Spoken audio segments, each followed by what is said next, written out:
With us now from his district in Sacramento County, California, is Democratic Congressman Bera. Congressman, a federal judge says the administration must release emergency funds for food assistance this week.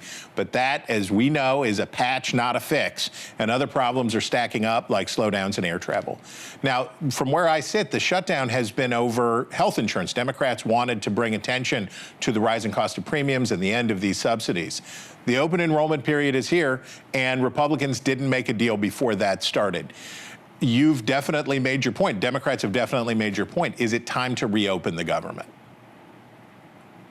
You know, I think it is. We did a telephone town hall the other night, and you could hear the anguish in people's voices. You know, food is very real.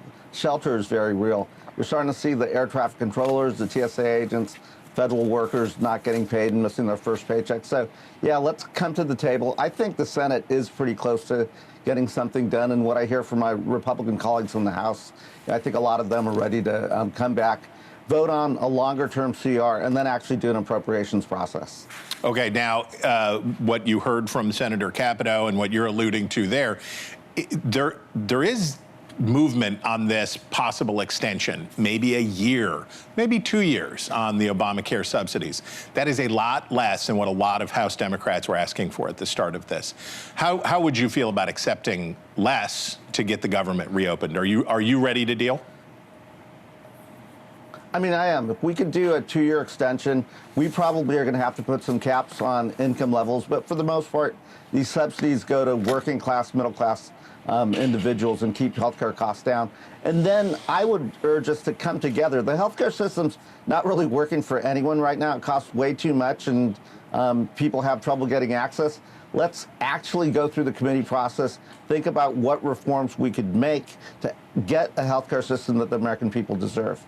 Okay, you're on the House Intelligence Committee. We heard Senator Warner talk about Democrats being excluded from the briefings, and we heard Senator Capito just now say that she thinks Democrats ought to be included. Are you getting briefings on House Intel? And do you think, I assume, that the president needs congressional approval to carry out these strikes? I am not getting these briefings. I'm not sure Republican House members on the Intel Committee are also getting the briefings. I was in Washington, D.C. this last week trying to get information on what the imminent threat from Venezuela is. Again, we know that's not where cocaine and fentanyl come from. Those come up through Colombia on the Pacific coast. So if the president actually puts boots on the ground, that would be an illegal action. He needs to get congressional authorization unless he can come to Congress and tell us what the imminent threat to the American homeland is. And thus far, he's not done that, and I don't see that threat. Okay.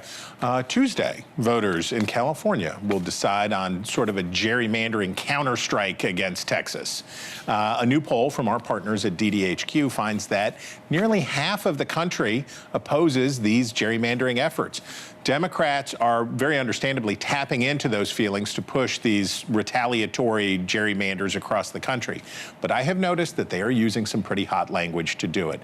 I've heard Minority Leader Hakeem Jeffries and others talk about Donald Trump, quote, rigging the 2026 midterms. That is the same kind of talks that Democrats denounced when Republicans were doing it in 2020 because they said it undermined people's confidence in our democracy. If Republicans hold on to the House next year, will it be a rigged election? You know, I think all things being equal, momentum should be on our side, and we should get the House of Representatives back. I do think the president is aggressively going to Republican governors, asking them to change the district boundaries. I agree with the public. This isn't the way our country should operate. Yeah, we should have independent commissions all across this country, take districting out of the hands of the politicians. But that is where we are right now. So California's fighting back. We'll see what happens. But hopefully one day we actually don't have mid-decade redistricting. Okay, if the polls are right, there is going to be redistricting in California. That leaves you with a choice to make. Do you know, as things change, I know you have to wait until after the results are in. Are you leaning in terms of which district you think you're going to end up running in? You know, we'll see. My district gets split in two. I'll make sure the majority of my districts in Sacramento County, and, you know, might be leaning a little bit more towards the 3rd district or the new 3rd district. Okay. Well, all right. Well, we're making a little news with us, Congressman. We appreciate you.